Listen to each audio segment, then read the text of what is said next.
तो दोस्तों पोर्चुगल ने क्वालिफाई कर लिया फीफा वर्ल्ड कप के राउंड ऑफ 16 के लिए। और भाई साहब तुम्हें चाहिए इनका गेम जो है, जितने मेडिकल टूल्स तुम्हारे पास अवेलेबल हो भाई साथ रख के देखा करो, क्योंकि भाई इनका गेम देखते हुए कभी भी तुम्हें हार्ट अटैक आ जाए, कभी भी तुम्हारा ब्लड प्रेशर शूट कर जाए, भाई तुम्हें पता भी नहीं चलेगा। बाकी टीमें कहती हैं कि आज हमने अपनी भाई कंट्री को एंटरटेन करना है, आज हमने फैन बेस को भाई एंटरटेन करना है, इतना जबरदस्त स्टाइल ऑफ फुटबॉल खिलाएंगे। लेकिन भाई साहब इनका अलग ही हिसाब है, इन्होंने ऐसा लगता है खुद बैट लगाई हुई है कि आज अपने फैन बेस में से भाई साहब 8-10 बंदे टपकाने हैं, 8-10 बंदे भाई ऐसा स्टाइल ऑफ फुटबॉल खेलेंगे, 8-10 बंदे लुढ़क जाएंगे। लेकिन भाई आज की गेम की बात की जाए तो भाई what a game it was. भाई ये फीफा वर्ल्ड कप ऐसे ही चाह रहा है कि हर रात कुछ नया देखने को मिलता है, हर रात भाई साहब अगली रात से बेहतर होती है। तो भाई इमेजिन नहीं करोगे कि कभी तुम्हें कुछ देखने को मिलता है, कभी कुछ। भाई साहब पहले हमें स्पेन का गेम देखने को मिला, ले उसके फौरन बाद जो भाई साहब पोर्चुगल वर्सेस क्रोएशिया हमें परोस के दिया गया। ये भाई साहब कौन सा क्रिस्टोफर नोलैंड भाई ये स्क्रिप्ट लिख रहा है इस वर्ल्ड कप की। भाई एक रात कुछ होता है, अगली रात कुछ उससे बेहतर हो जाता है। भाई गेम की अगर बात की जाए तो पोर्चुगल ने पहले 23 मिनट में भाई 3 बिग चांसेस क्रिएट कर दिए थे और तीनों के तीनों भाई आगे दिए। पहले हाफ में ऑलमोस्ट 4 के 5 बिग चांसेस बनाए और 4 के 5 ही आगे। भाई रोनाल्डो की भाई हेड पे पूरा इंटरनेट और पूरा भाई साहब जितने भी हेड वॉचर्स हैं इतने अंधे हो गए कि उन्हें राइट लेफ्ट विंग पर राफा लिया नजर ही नहीं आ रहा। भाई साहब ये टीम की भाई मुझे क्रोनोलॉजी समझ आ रही, विटिनिया पता नहीं इस टीम में क्या कर रहा है, राफा लियो इस टीम में पता नहीं क्या कर रहा है। राफा लियो ने पूरे गेम में भाई साहब दो शायद चांसेस आए होंगे, एक वो जो उसने भाई क्रॉस बार हिट की, भाई पोस्ट हिट की, और दूसरा जो उसने क्रॉस डाला। उसके अलावा मुझे कोई याद नहीं पड़ता कि उसने भाई किस तरह का गेम प्रोड्यूस किया। खैर भाई साहब राफा लियाओ या विटिनिया की तो हम बात करते हैं, रेफरी की मुझे समझ नहीं आई कि उसने भाई 120 मिनट कैसे खिला दिया। भाई आपने 10 मिनट तक आप रेफरी भाई साहब आप चेक करते रहे हो, वीआर आप चेक करते रहे हो, जो भी आपने इंटरवीन किया है। उसके अलावा भाई साहब आपने जो कुछ किया है वो हाइड्रेशन ब्रेक वगैरह 10 मिनट आपने ले लिया, और 10 मिनट के बाद भी 118 मिनट तक फुटबॉल खिलाया, और 118 मिनट बाद भी भाई गोल पड़ रहे हैं। ये तो भाई क्रिस्टियानो भैया को चाहिए कि अपनी पूरी टीम को लेके जाए, और जितना भी ये सेमी ऑटोमेटेड ऑफसाइड टेक्नोलॉजी है भाई साहब इसको जाके पूछे कि पिछले गेम में भी कोलंबिया वाले गेम में भी भाई साहब इन्हें उसने बचा लिया सेमी ऑटोमेटेड ऑफसाइड टेक्नोलॉजी इन्हें, और आज भी भाई साहब बचा लिया। भाई साहब क्रोएशिया ने जिस तरह का सेकंड हाफ खेला, मैंने कहा पहले हाफ में भाई पोर्चुगल ने डोमिनेट किया, और पता नहीं इंटरनेट को क्या हुआ, शायद वो भाई आंखें बंद करके फुटबॉल देख रहे थे। भाई 5 बिग चांसेस या 4 बिग चांसेस तो बनाए ही है पोर्चुगल ने। सेकंड हाफ में भाई जिस तरह क्रोएशिया ने कम बैक किया भाई साहब ऐसा लग रहा था बुढ़े पागल हो गया भाई साहब सारे। पेरिसिच ने गोल मारा, इतना क्लास को गोल मारा, और भाई साहब 2-3 तो ऑफसाइड ने भाई बचाया। एक वो जब बंदा भाई अपने भाई पेट के अंदर बॉल डाल के लेके जा था, रूबन डियाज से खींच के भाई वापस आना जरा इधर लेके जा रहा है। भाई 3-4 मोमेंट पे ऑफ साइड ने बचाया, और भाई साहब एकदम मेरा ना मुंह में आ गया था, दिल मुंह में आ गए थे भाई साहब। मुझे समझ नहीं आती कि करना क्या है भाई, ये नींद ऐसे तुम्हें जंप स्केयर मेरा था ये चलते चलते यूं। भाई ऐसे तुम अगर तुम्हारी जरा सी भी आंख लगी और साथ ही एक ऐसा मोमेंट आता तो ये हो जाते तुम कि भाई ये क्या हो गया। भाई साहब लास्ट के डाइंग मोमेंट्स पे मैं बस ऐसे आंखें बंद करके बैठा था किसी तरह भाई साहब ये भाई डिफेंडिंग कर लो, भाई डेस्परेट हो गए, डिफेंडिंग कर लो। डिएगो कोस्टा एक मरतबा फिर से भाई इतना अंडररेटेड गेम था भाई साहब, बंदे ने पता नहीं कोई 4-5 सेव शायद निकाली होंगी, शायद ज्यादा ही निकाली होंगे, क्योंकि उस टाइम मैं भी आधा नींद में चला गया था भाई साहब। ये जो जंप स्केयर जिस तरह आता था साथ ही आंखें खुलती थी भाई, झटका लगा उठ जा भाई उठ जा। इसीलिए मैं कह रहा हूँ तुम अब इनका गेम जो है सारे अपने मेडिकल टूल्स साथ रख के देखा करो, सारी दवाइयां साथ रख के देखा करो कि भाई किसी टाइम भी हार्ट अटैक आ जाएगा तुम्हें पता भी नहीं लगेगा, भाई दिल के मरीज बन जाओगे। तो इस टीम का भाई साहब अलग ही हिसाब है, इस टीम को मुझे समझ नहीं आ रही है स्टाइल ऑफ फुटबॉल का इनका मसला है, इनका प्लेयर का मसला है, इनका मैनेजर का मसला है, इनका मसला क्या है भाई साहब। ये अजीब टीम है भाई, इनका भाई एक गेम में ऐसा फुसकी खेलते हैं कि समझ नहीं आती है भाई जब ये टीम वॉस्ट है।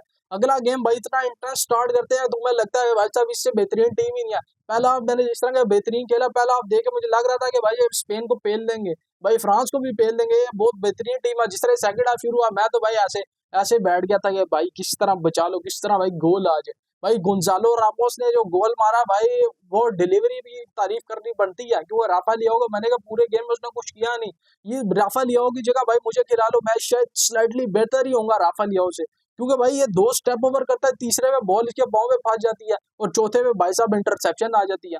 पूरे गेम में शायद 2-3 ड्रिबल भाई साहब राफा लियाओ ने बनाए होंगे। बाकी भाई राइट विंग इतना तगड़ा है कि पहले पेड्रो नेटे और उसके बाद चीको कोंसिसाओ, दोनों भाई बेहतरीन प्लेयर। नंबर 10 आज डिसेंट इनफ गेम थी ब्रूनो फर्नांडिस की भाई साहब, उसने भाई आज डिलीवरी थ्रू बॉल इतने ज्यादा डाल नहीं सका, लेकिन भाई इंटेंसिटी जो बना के रखी ना, जो गेम की पेस थी भाई वो सही आपने बेहतरीन करके रखी। और मुझे समझ नहीं ये रोबर्टो मार्टिनेज ये टैक्टिक्स है भाई साहब, काउंटर में भाई से एकदम स्लो कर लेते हैं, वैसे गेम काफी फास्ट पेस जा रही थी, लेकिन जिस तरह भाई आप काउंटर आता था पोर्चुगल का काउंटर का भाई चांस बनता था, वहां पे गेम स्लो कर देते थे एकदम बैक पास। और भाई जब डाइंग मिनट्स आए, जब बिल्कुल बैक पास करने की बारी थी, वहां पे बैक पास हो ही नहीं रहा, सारे भाई बॉल क्लियर पे क्लियर कर है।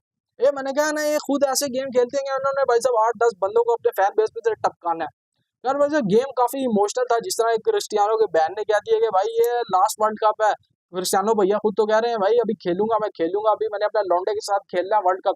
लेकिन उसकी बहन ने कह दिया भाई साहब ये लास्ट वर्ल्ड कप है, इसे एंजॉय कर लो। यानी कि भाई साहब ये काफी इमोशनल मैच रहने वाला था। फॉर माद्रिद इस तरह एक तरफ था क्रिस्टियानो रोनाल्डो, दूसरी तरफ था लूका मॉड्रिच। एक तरफ था भाई greatest player, greatest striker of all time, और दूसरी तरफ भाई Luka Modric, greatest midfielder, one of the greatest midfielder of all time भाई साहब लूका मॉड्रिच। और भाई फुटबॉल का ये रूल है कि कुछ पाने के लिए कुछ खोना पड़ता है। लूका मॉड्रिच भाई घर चला गया, और जो इमोशनल भाई विजुअल्स निकल के आते थे लूका मॉड्रिच के, भाई अपनी कंट्री को 2018 के फाइनल में लेके जाना, 2022 के सेमीफाइनल में लेके जाना, आइए स्टेज पे भाई 40 साल की उम्र में कम्पीट करना, और भाई कोई क्वालिटी में फर्क नहीं था आज भी लूका मॉड्रिच की।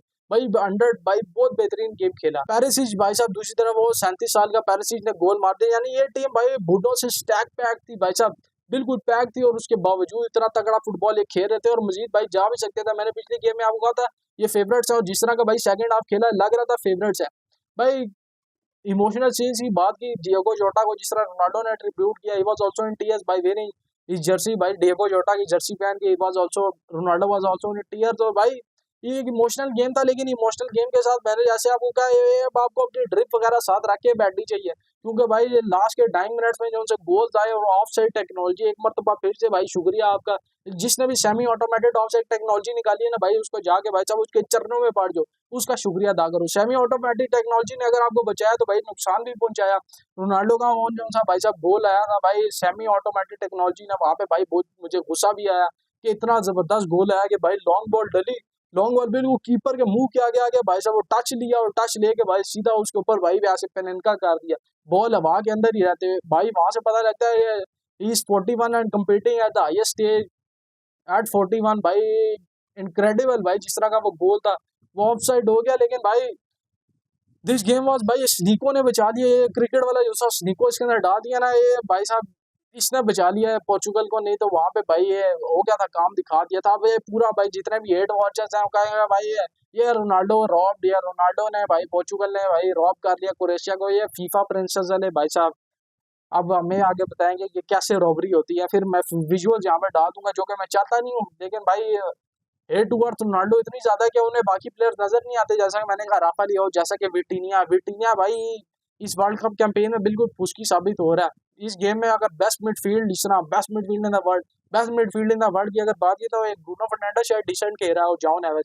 ब्रूनो फर्नांडिस आज भाई साहब, ब्रूनो फर्नांडिस को ये था शॉट्स ले भाई साहब, शॉट्स नहीं ले रहा था बॉल, और ना इतनी ज्यादा थ्रू बॉल्स डाली है उसने। तो खैर भाई पोर्चुगल ने राउंड ऑफ 16 के लिए क्वालिफाई कर लिया, और भाई रियल मैड्रिड ने भी अभी अभी भाई पिक्चर डाली है, अभी मैं दिन को वीडियो रिकॉर्ड कर रहा हूँ, पिक्चर डाली है भाई दोनों लुका मॉड्रिच और रोनाल्डो को भाई ट्रिब्यूट पेश करते हुए, लिखा नीचे लेजेंड्स। तो भाई both are the legend of Real Madrid, and Real Madrid as we know भाई अपने लेजेंड को भूलती नहीं। दैट्स फॉर टुडे भाई, Portugal Ronaldo have qualified for the World Cup round of 16, और अगला गेम भाई साहब स्पेन के अगेंस्ट। अब देखना पड़ेगा भाई साहब स्पेन के अगेंस्ट कैसे खेलेंगे। वो स्पेन की टीम ही भाई साहब, स्पेन की टीम का जो सा मैच है ऑस्ट्रिया के अगेंस्ट, उसके अंदर सिर्फ 2-3 बंदे सही भाई तगड़ा खेल रहे थे, ऐसा लग रहा था जिनसे पोर्चुगल के भाई डरना चाहिए। एक था लमीन यमाल, दूसरा मिकल ओयारज़ाबाल, और तीसरा कुकुरेया। बाकी भाई साहब पैड्री का गेम पुस्की था, डैनी ओल्मो का कोई इतना खास गेम नहीं था। एलेक्स भाई ना बार बार भाई गिरी जा रहा था, गिरी जा रहा था, ऐसा लग रहा था शायद भाई कोई ग्लू श्लू लगा गया, बार बार गिर रहा, समझ नहीं आई। तो स्पेन की टीम में भी भाई वीक पॉइंट्स हैं और स्ट्रॉन्ग पॉइंट्स जो से हैं वो देखने पड़ेंगे। पोर्चुगल और स्पेन का गेम है, इंटरेस्टिंग होगा। खैर राउंड ऑफ 16 शेप अप करता जा रहा है। आज अर्जेंटीना वर्सेस केप वर्दे भी खेला जाएगा, उस पर देखेंगे भाई क्या बनता है। खैर आज की इस वाली वीडियो में इतना ही। वीडियो पसंद आई है तो लाइक करो, चैनल को सब्सक्राइब करो, बेल आइकन दबाओ, और मिलते हैं तुमसे किसी नेक्स्ट वीडियो में। Bye bye.